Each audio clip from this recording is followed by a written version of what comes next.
Ini Dio.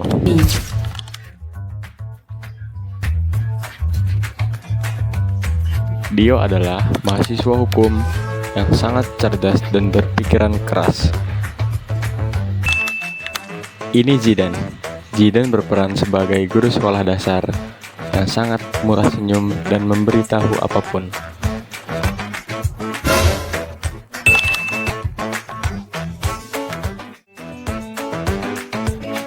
Ini Rifan.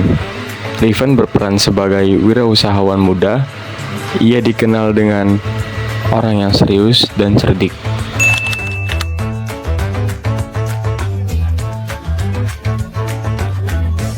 Ini Ajay. Ajay berperan sebagai jurnalistik. Ia dikenal sebagai orang yang suka meliput berita.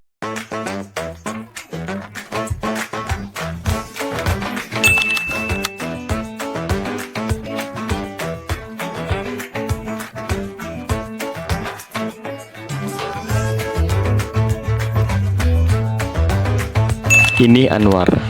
Anwar berperan sebagai aktivis lingkungan atau pecinta alam. Ini Asep. Asep berperan sebagai pecinta seni. Ia dikenal dengan keseriusannya terhadap benda sesuatu. Pak Zamroni berperan sebagai petani dan tokoh masyarakat yang sangat murah senyum dan memahami segala sesuatu. Ini Rino. Rino berperan sebagai pekerja sosial yang peduli pada isu keadilan sosial dan ia sangat bertanggung jawab.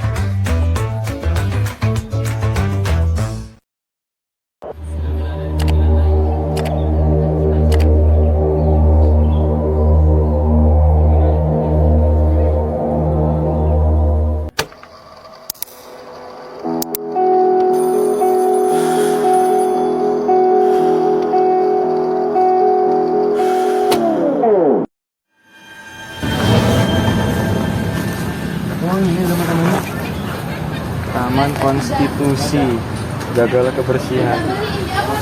Kira-kira apa ya nama? Kira-kira apa ya makna dari taman ini? Ayo. Duduk.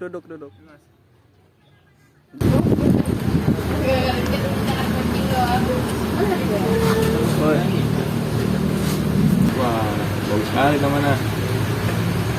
Wah. Apa nih? Kira-kira apa ya Pak makna dari Taman Konstitusi tersebut ini?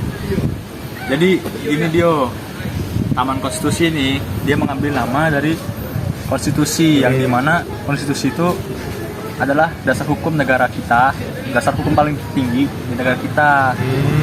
Yang dimana kalau kita sebagai masyarakat, warga negara, mematuhi tata tertib atau peraturan yang telah dibuat oleh konstitusi, maka akan berjalan dengan baik dan benar. Betul itu Zidan. Tapi banyak orang yang cuma tahu nama, Tapi nggak tahu maknanya. hidup sesuai konstitusi itu. Kita harus menghargai dan menghargai hak sesama. Contohnya saya sebagai petani misalnya, saya harus berbagi air dengan tetangga. Benar Pak Zamroni. Sebagai aktivis lingkungan, saya sering melihat konflik soal pengelolaan sumber daya alam. Padahal konstitusi melindungi hak kita atas lingkungan, tetapi juga mengingatkan kewajiban kita untuk menjaganya.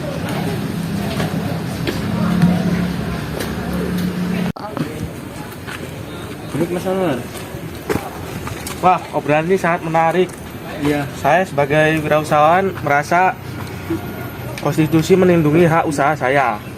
Tapi kewajiban seperti membayar pajak tetap harus dipenuhi supaya keadilan tetap bisa dilaksanakan. Kalian semua ini benar. Tapi sebagai pekerja sosial, saya melihat ada masalah di masyarakat yang sepenuhnya adil banyak orang yang tidak mendapatkan hak mereka, seperti pendidikan atau pelayanan kesehatan. Ini tantangan yang besar yang harus kita hadapi bersama. Apa yang sedang kalian bahas? Kami sedang membahas konstitusi. Sebagai jurnalis, saya merasa konstitusi sangat penting untuk kebebasan pers, tapi itu harus bertanggung jawab, tidak boleh menyebarkan berita yang tidak benar. Baik, Pak.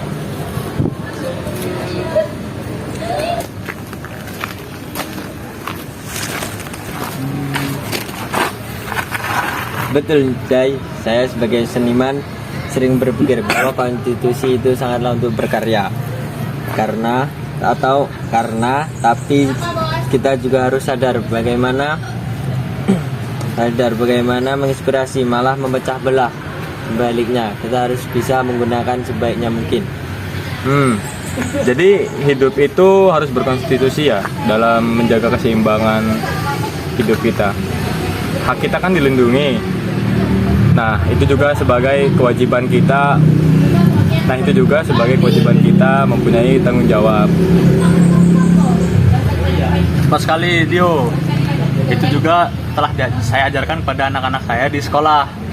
Jadi demokrasi itu bukan hanya tentang kebebasan, tetapi bagaimana juga kita mengatur batasan dalam berpendapat atau kegiatan lain-lainnya.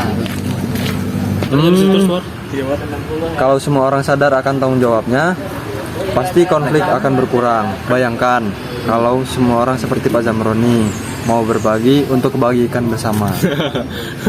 Hidup itu soal berbagi, Anwar. Tapi kita harus saling mengingatkan, seperti tali yang saling menguatkan. Semangat. Kita bisa mulai dari sini, diskusi kecil-kecil ini. Betul, Ripan. Dengan obrolan kecil seperti ini, kita bisa membuat perubahan kecil. Mungkin aku bisa membuat video dokumentasi tentang kita. Mungkin ini bisa menjadi inspirasi banyak orang. Aku bisa menambahkan lagu tentang harmoni hidup berkonstitusi. Musik bisa menyentuh banyak hati orang. Taman Konstitusi ini memang pas sekali untuk merefleksikan hidup kita di sini secara harmonis, ya kan? hidup.